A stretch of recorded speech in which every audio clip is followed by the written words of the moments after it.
کہا کہ آپ ہیں اس میں، یعنی 70,000 لوگوں میں آپ ہیں۔ عکاشہ بن محصن، عکاشہ بن محصن کون ہے؟ بہت بڑے صحابی ہے میرے دوستو۔ یہ جنگ بدر میں آپ صلی اللہ علیہ وسلم ان کو ایسی چھڑی دی، یہ ہلایا تو تلوار بن گئی۔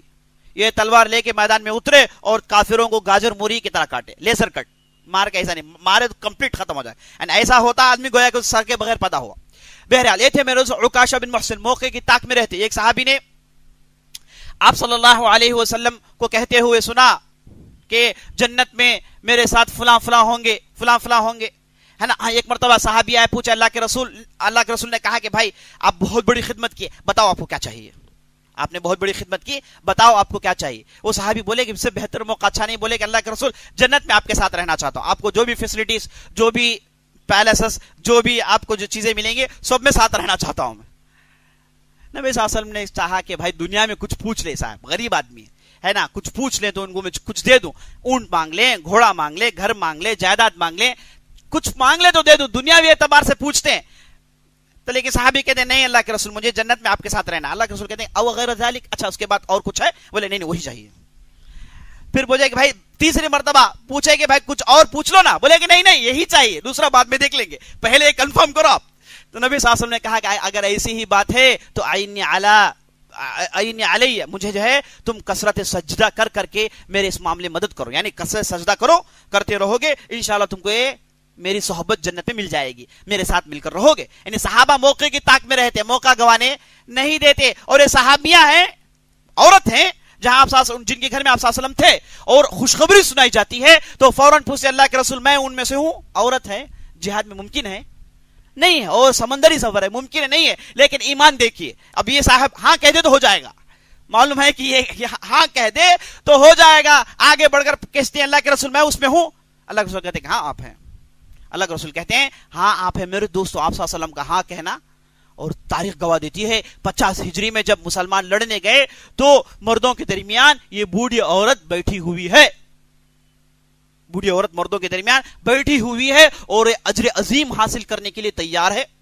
تو میرے دوستو آپ صلی اللہ علیہ وسلم نے جنہیں یہ کہا کہ سمندری لشکر لے کر جائیں گے اور لڑائی لڑیں گے، ان کے لیے خوشخبری ہے، جنت کی خوشخبری ہے۔ اور میرے دوستو یہ لشکر تیار کرنے والے، اس کے پیچھے محنت کرنے والے، اس کے پیچھے پوری قوت صرف کرنے والے معاویہ بن ابی سفیان رضی اللہ عنہ، معاویہ بن ابی سفیان رضی اللہ عنہ۔ جب انہوں نے کشتیاں تیار کر لی ہے نا، یہ ہمیشہ فکر مند تھے کہ بھائی ہم لوگ میدان میں مضبوط ہے لیکن نیوی ہمارا کمزور ہے، نیوی میں بھی آنا چاہیے، ان کی خواہش تھی۔ اور عمر بن عاص کو لکھتے ہیں اور دوسرے صحابہ کو اس کے لیے ڈیڈیکیٹ کرتے ہیں، بہت سارا مال صرف کرتے ہیں، اور اس کے بعد اسلامی نیویگیشن فورس تیار ہوتا ہے میرے دوست، نیوی فورس تیار ہوتا ہے، بحری بیڑے تیار ہوتے ہیں، بہت ساری کشتیاں بنائی جاتی ہیں، اس پر مجاہدین بیٹھ کر سفر کرتے ہیں۔ اس کے پیچھے میرے دوستوں معاویہ رضی اللہ عنہ تھے۔ جب کشتیاں انہوں نے تیار کر لی، بولے کہ کہاں ہے ام حرام، لے کر آؤ انہیں لے کر آؤ، لے کر لایا جاتا ہے میرے دوستوں، اور اس کے بعد انہیں اس میں بٹھایا جاتا ہے۔ تو نبی صلی اللہ علیہ وسلم نے جس لشکر کے لیے خوشخبری دی اور جس نے اس لشکر کو بنایا اس کے لیے کیا ہوگا؟ اللہ اکبر، اس کے لیے کیا ہوگا؟ جس نے اس کے پیچھے محنت کی اس کے لیے کیا ہوگا؟ تو اس سے معلوم ہوا میرے دوستو یہ معاویہ رضی اللہ عنہ اللہ تعالیٰ اور اللہ کے رسول کے پاس بہت مقبول تھے، بہت مقبول تھے۔ اور ایک مرتبہ جب معاویہ رضی اللہ عنہ کو امیر چن لیا گیا، سارے خلیفہ چن لیا گیا اور سب کے جو ہے وہ جب بادشاہ بن گئے تو بعض لوگوں نے ان کے تعلق سے برا بلا کہا، مدینے میں بعض لوگوں نے کہا کہ کیسے انہیں خلیفہ بنایا جا سکتا ہے، یہ کیسے خلیفے بن سکتے ہیں؟ تو ادھر ایک صحابی تھے جن کا نام عبد الرحمن بن ابی عمیرہ، وہ لوگوں کو یہ کہتے ہوئے سنتے ہیں، ترمذی کی روایتیں کہتے ہیں کہ لوگوں چپ رہ جاؤ، ان کے تعلق سے کچھ خراب مت کہو، کیونکہ میں نے نبی صلی اللہ علیہ وسلم کی زبانی یہ دعا سنی ہے، آپ صلی اللہ علیہ وسلم کہتے ہیں اللہم اجعلہ ہادیا مہدیا واہد بہ، اے اللہ اسے ہدایت دینے والا اور ہدایت میں چلنے والا اور اس کے ذریعے سے لوگوں کو ہدایت دے۔ اتنا عظیم دعا کیے ہیں معاویہ رضی اللہ عنہ کے تعلق سے، یہ دعا معاویہ کے لیے خاص آپ صلی اللہ علیہ وسلم نے کیا رضی اللہ عنہ۔ تو عبد الرحمن بن ابی عمیرہ کہتے ہیں لوگ ایسے مت کہو، میں نے نبی صلی اللہ علیہ وسلم کو یہ کہتے ہوئے سنا۔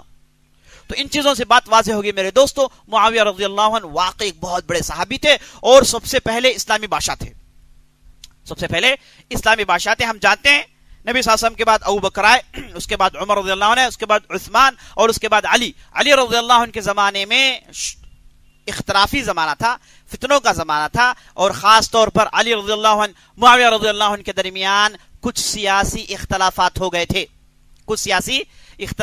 ہو گئے تھے، لیکن دونوں کے عقیدے درست، دونوں اسلامی بھائی، دونوں مؤمنین، اختلاف میرے دوستوں سیاسی امور ایک دنیاوی چیز میں اختلاف ہو گیا، اور یہ آپ صلی اللہ علیہ وسلم جب زندہ تھے تب بھی ہوتا تھا، آپ صلی اللہ علیہ وسلم جب زندہ تھے تب بھی صحابہ کے درمیان دنیاوی معاملات میں اختلاف ہو جاتا، آپ صلی اللہ علیہ وسلم فیصلہ سنا دیتے، اور آپ صلی اللہ علیہ وسلم کسی ایک کو دیکھ کر یہ نہیں کہتے کہ بھئی یہ کافر ہو جہنم جائے گا اور یہ جنت کو جائے گا، یا پھر دونوں کے صرف ایک جگہ آپ صلی اللہ علیہ وسلم ٹھہر کے ایک آدمی کی طرفداری نہیں کرتے، بلکہ دونوں کو جوڑ کر ہے نا اس غلطی کو دور کرنے کی کوشش کرتے، اور آپ صلی اللہ علیہ وسلم یہ روح پھیلاتے تھے کہ انسان ہے غلطی ہو جاتی تھی، ایسے بہت سارے اختلافات ہیں۔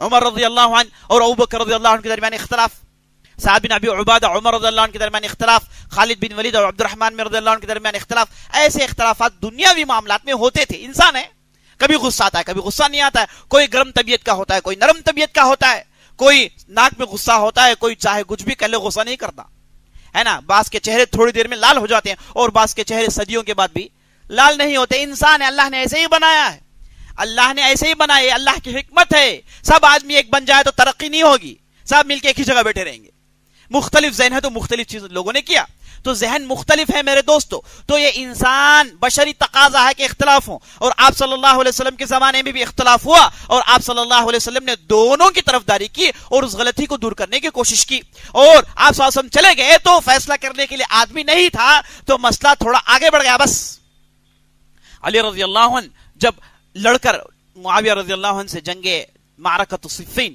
مشہور معرکہ ہے، لڑائی ہے جو مسلمانوں کے درمیان ہوئی اور تاریخ کا المناک باب ہے، ہوا تھا آپسی اختلاف کی وجہ سے اور بعض فتنہ پرستوں کی وجہ سے، یہ لمبی تاریخ ہے، اس میں جانا نہیں چاہتا تھا۔ تو علی رضی اللہ عنہ جب لڑ کر واپس آ رہے تھے تو اپنے لوگوں سے کہا کہ اے لوگوں معاویہ پر زیادہ لان تان مت کرو، اے لوگوں معاویہ رضی اللہ عنہ پر زیادہ لان تان مت کرو، یاد رکھ لو اگر تم میرے بعد اسے نہیں پاؤ گے تو خون بہے گا، سر گرائے جائیں گے، دھڑ بغیر سر کے ہوں گے، فتنہ عام ہوگا۔ یہ علی رضی اللہ عنہ کی بات تھی اور بالکل صحیح نکلی میرے دوستو، بالکل صحیح نکلی۔ اور جب علی رضی اللہ عنہ کو قتل کر دیا گیا، نماز کے لیے نکلے قتل کر دیے گئے، تو معاویہ رضی اللہ عنہ خبر پہنچی تو بہت غم میں ہوئے، بہت دکھ میں ہوئے، آنسو بہائے۔ لوگوں نے پوچھا کہ آپ رو رہے ہیں جبکہ آپ ان سے لڑ رہے تھے؟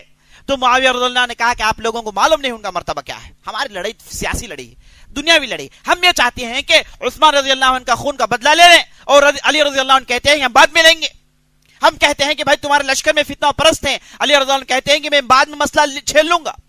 تو یہ ذہن، پوائنٹ آف ویوز اور وجہت النظر میں میرے دوستو اختلاف پائے گئے، ورنہ دونوں صحیح مومن، صحیح عقیدہ، لیکن اس میں کوئی شک نہیں کہ علی رضی اللہ عنہ معاویہ رضی اللہ عنہ سے بہتر ہیں، افضل ہیں، اور ان کے پاس حق تھا، لیکن معاویہ رضی اللہ عنہ نے اپنے انہوں نے جو بھی کیا وہ وجہ کی بنیاد پر کیا، اسے جو سوچے وہ چاہ رہے تھے، بس سیاسی اختلاف ہے۔ اور یہ اختلاف کو میرے دوستوں بعض لوگ پھونک کر بڑا کرتے ہیں، اور بعض شیعہ کہتے ہیں کہ یہ جو سنہ اہل السنہ کہتے ہیں کہ دونوں حق پر ہیں اور علی حق پر ہیں، معاویہ جو ہے وہ بھی حق پر ہیں، یہ جو اہل السنہ کہتے ہیں غلط بات ہے، اور کہتے ہیں کہ ایک معاویہ کے ساتھ ہو جاؤ یا پھر ایک علی کے ساتھ ہو جاؤ، ایک معاویہ کے ساتھ ہو جاؤ، ایک علی رضی اللہ عنہ کے ساتھ ہو جاؤ۔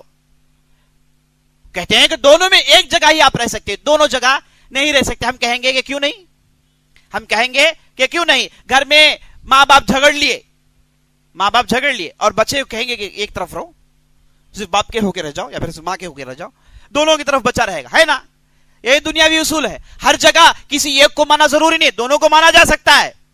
اب ان کے درمیان انسان ہے، غلطی جو ہوئی اسے نظر انداز کیا جا سکتا ہے۔ تو میرے دوستو ہم اہل سنہ دونوں کے ساتھ ہیں، ان کے درمیان جو اختلافات ہو گئے ہم کہتے ہیں کہ وہ سیاسی اختلافات ہیں۔ بہرحال علی رضی اللہ عنہ وفات پا جاتے ہیں، اور وفات پا جانے کے بعد ان کے لڑکے حسن بن علی طاقت میں آتے ہیں، لوگ انہیں خلیفہ مانتے ہیں، ان کی خلافت 6 مہینے تک رہی، اور اس کے بعد حسن رضی اللہ عنہ اتنے ذہین آدمی تھے اور اتنے ہوشیار آدمی تھے، معاملے کو دیکھا، سمجھ گئے کہ لوگ پورے معاویہ رضی اللہ عنہ کے ساتھ ہیں، ہے نا, پبلک انہیں چاہتی ہے. اور آپ صلی اللہ علیہ وسلم نے ایک حدیث میں کہا سب سے بہتر خیر الائمہ, سب سے بہتر امام وہ ہے تحبونہ یحبکم, تم اسے چاہو اور وہ تم کو چاہے. سب سے بدتر امام وہ ہے جسے تم بغض کرے اور وہ تم سے بغض کرے. اور معاملہ بالکل ایسا ہے کہ شام, سیریا, شام, عراق, مصر اور دوسرے علاقوں میں سب معاویہ رضی اللہ عنہ کو چاہ رہے ہیں. تو حسن رضی اللہ عنہ سمجھا کہ معاملہ صحیح ہے کہ میرے پیچھے بعض لوگ ہیں کوفہ وغیرہ میں, تو بہتر یہ ہے کہ میں معاملہ ان کی سپرد کر دوں اور چین سے بیٹھ جاؤں. اور گئے معاویہ رضی اللہ عنہ کو بلایا, بلا کر بولے کہ دیکھو میرے پاس بس کنڈیشنز ہیں. سب سے پہلا کنڈیشن یہ ہے کہ علی رضی اللہ عنہ کے زمانے میں, اس کے بعد میرا جو 6 مہینے گزرا ہے اختلافات کے تھے, اس میں حساب کتاب میرے ذہن میں نہیں ہے, تو بہرحال اس تعلق سے مجھے معاف کریں. دوسرا شرط یہ ہے کہ تم مر جاؤ گے میری زندگی میں خلافت مجھے آئے گی, تم مر جاؤ گے تمہارے بیٹے یا کسی اور کو نہیں جائے گی, میں پھر خلیفہ بن جاؤں گا. ایسے میرے دوستوں بعض معاملی شروط تھے اور معاویہ رضی اللہ عنہ نے سب شروط کو مان لیا اور حسن رضی اللہ عنہ نے کہا کہ آپ ہی خلیفہ ہیں. اب جیسے ہی حسن رضی اللہ عنہ نے بیعت کر لیا, ساری دنیا معاویہ رضی اللہ عنہ کے ہاتھ میں بیعت کر لیتی ہے اور اس کے بعد اسلام کے عظیم خلیفہ بنتے ہیں, اسلام کے سب سے پہلے بادشاہ بنتے ہیں. یہ 40 ہجری میں تخت پر بیٹھتے ہیں اور 60 ہجری تک بیٹھے رہے. 20 سال انہوں نے حکومت کی, ایسی حکومت, اللہ اکبر, ایسی حکومت, کوئی فتنہ نہیں, فتنے کو جڑ سے اکھاڑ کے پھینک دیے میرے دوستو. بڑا ہی امن کا دور تھا اور مسلمان بہت زیادہ ترقی کیے. آپ دیکھ رہے ہیں انہی کے زمانے میں نیوی فورس تیار کیا گیا تھا اور بحری بیڑے بھیجے گئے اور اس کے بعد قسطنطنیہ پر حملے ہوئے اور اس طرف اسلام جا رہا ہے بہت دور تک, یورپ کے حدود تک چلا گیا. سپرس جسے کہا جاتا ہے وہ آئی لینڈ میں اسلام چلا گیا. اب اس طرف جائیے آپ, چائنا کے حدود تک پہنچ گیا اسلام. ان کے زمانے میں ترقی بہت زیادہ ہوئی, مالی ترقی, دنیاوی ترقی اور اس کے بعد علمی ترقی. ہر اعتبار سے میرے دوستو ان کا زمانہ سنہرا زمانہ رہا, تاریخ اس پر گواہ ہے. ان کی تاریخ اٹھا کر پڑھیں. اور اس کے بعد میرے دوستو ان کی سب سے بڑی خوبی بتا کر میں اپنی بات ختم کرتا ہوں. ان کی سب سے بڑی خوبی یہ تھی کہ یہ بہترین سیاست دان ہونے کے لیے میرے دوستو آدمی کو کیا چاہیے؟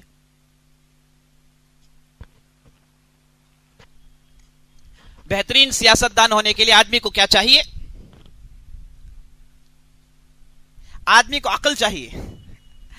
بہترین سیاست دان ہونے کے لیے آدمی کو عقل چاہیے. اگر کسی کا عقل مکمل ہو جائے, ہے نا, بعض لوگوں کے لیے 10%, بعض 20, بعض 25, ہے نا, بعض 70, بعض 80, بعض کبھی زیادہ کبھی کم فلکچویٹ ہوتے رہتے, اور بعض لوگوں کے عقل 100% ہوتے. معاملے کو ایسا دیکھتے گویا کہ ان کے سامنے ان کے ہاتھ میں بچہ ہے, جیسے چاہے پھلٹا لیں. بعض لوگوں کے عقل مکمل ہوتے ہیں. ایسے ہی لوگ سیاست کے لیے مناسب ہیں. اسی لیے انہوں نے 20 سال حکومت کی, کوئی فتنہ نہیں.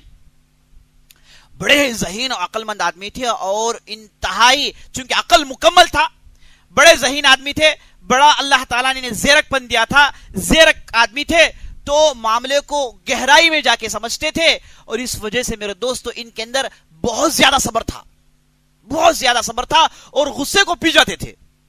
اور آدمی کبھی آ کے ان کے خلاف گالیاں بکتا, اس کے باوجود ہنستے ہوئے جواب دیتے ہیں اور ایسے جواب دیتے ہیں کہ گالیاں بکنے والا وہیں ختم ہو جاتا ہے نا.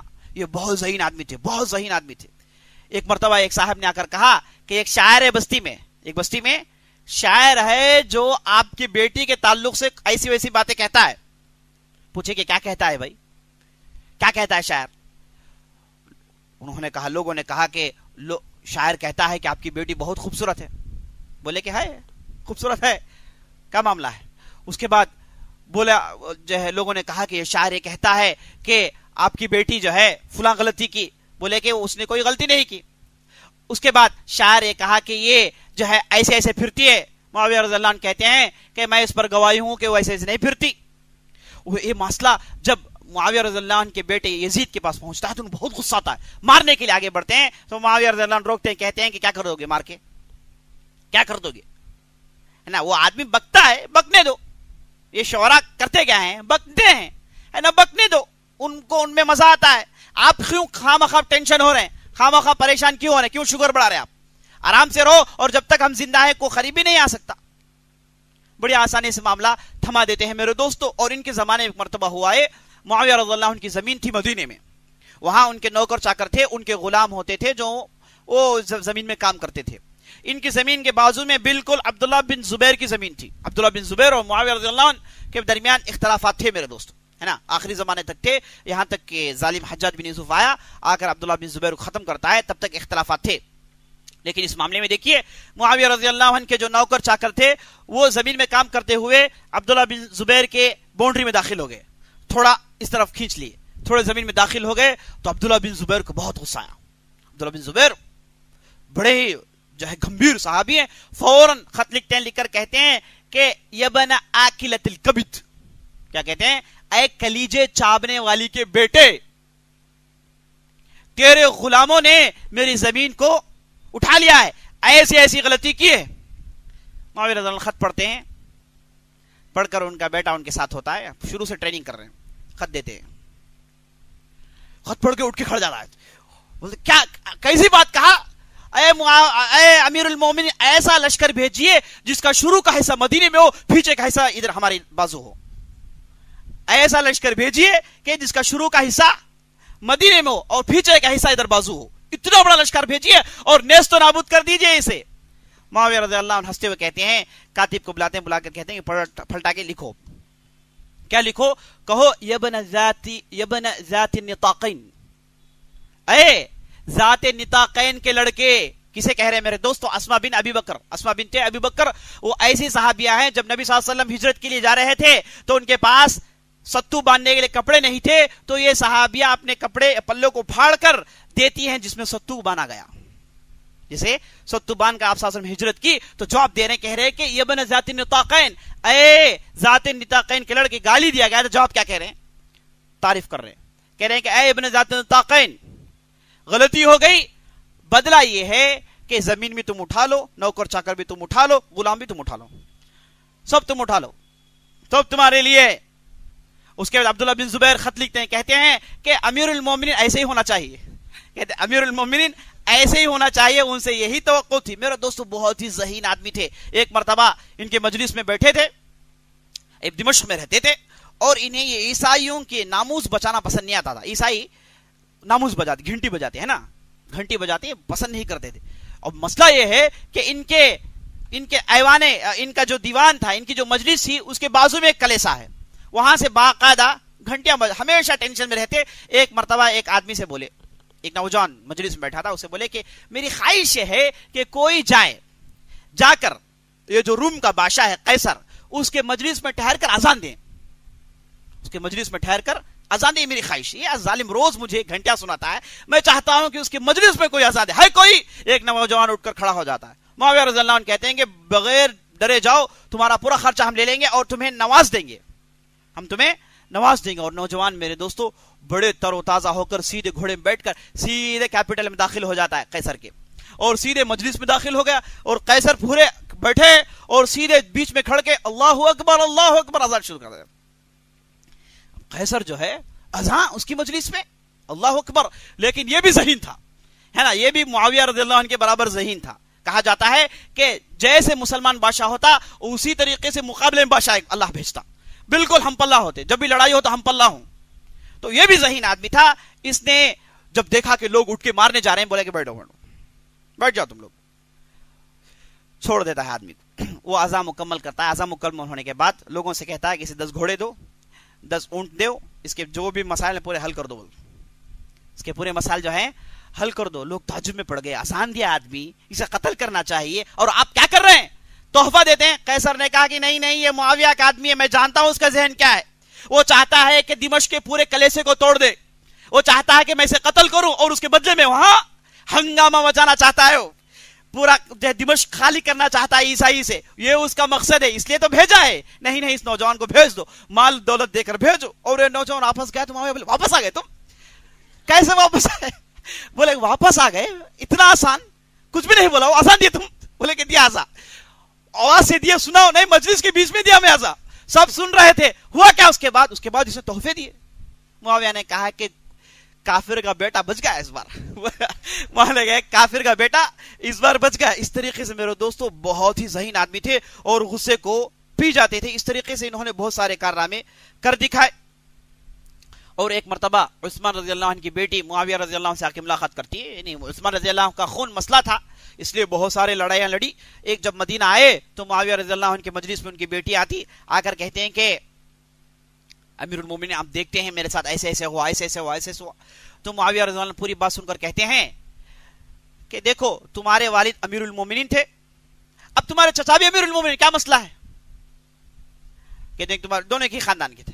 بولے کہ تمہارے والد امیر المومنین تھے اس لیے تم کو غصہ آتا ہے، اور تمہارے چچا بھی امیر المومنین، معاف کر دو، لوگوں کو مسئلہ حل ہو جائے گا.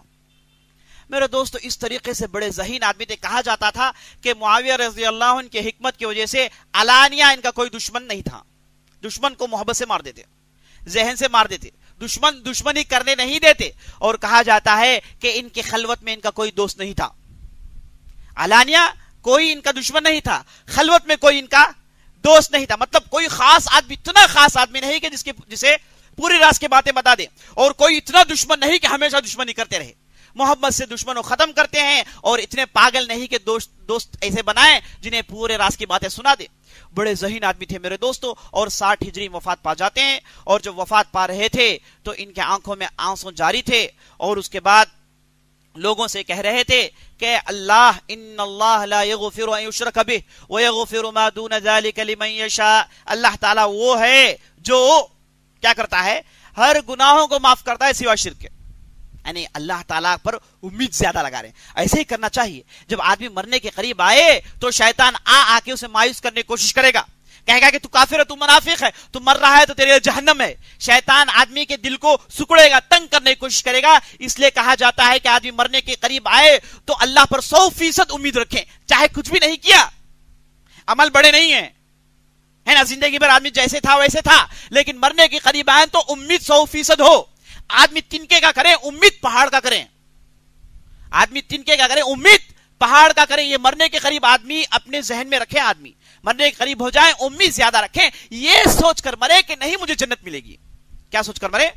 نہیں مجھے جنت ہی ملے گی، جنت کے علاوہ اللہ مجھے جہنم میں نہیں ڈالے گا. امید میرے دوستو بہت زیادہ ہو آدمی کو، ہے نا، آخری میں. ورنہ عام طور پر طریقہ یہ ہے کہ آدمی اللہ سے محبت کرے، اللہ سے ڈرے، اور اللہ سے امید رکھے. یہ تینوں میرے دوستوں 33% ہونا چاہیے زندگی میں. ایسا ہی ہونا، جتنا ڈرے اتنا ہی محبت کرے، اور جتنا محبت کرے اتنی امید رکھے. یہ عام زندگی میں. لیکن مرنے کے قریب آ جائیں، محبت چھوڑیں، خوف چھوڑیں، اور 100% امید رکھیں. 100% امید رکھیں. اور جو آدمی اللہ پر امید رکھتا ہے اللہ تعالیٰ اسے ضائع نہیں کرتا. تو معاویہ رضی اللہ عنہ مرتے وقت یہ دعا، یہ قرآن کی آیت پڑھ رہے تھے، ان اللہ لا یغفر ان یشرک بہ ویغفر ما دون ذلک لمن یشاء. اللہ تعالیٰ ہر قسم کے گناہوں کو معاف کرتا ہے سوائے شرک کے. یعنی مطلب یہ کہنا چاہتے ہیں کہ شرک کو اللہ معاف نہیں کرے گا، باقی جتنے بھی گناہ ہیں سب کو اللہ معاف کرتا ہے. اور مجھے کیوں نہیں معاف کرے گا؟ مجھے اللہ کیوں نہیں معاف کرے گا؟ اور یہ کہتے رہے میرے دوستوں، وفات پا گئے. یہ 60 ہجری کے واقعے ہیں. اقول قولی ھذا واستغفر اللہ لی ولکم ولسائر المسلمین من کل ذنب وخطیئۃ فاستغفروہ انہ هو الغفور الرحیم.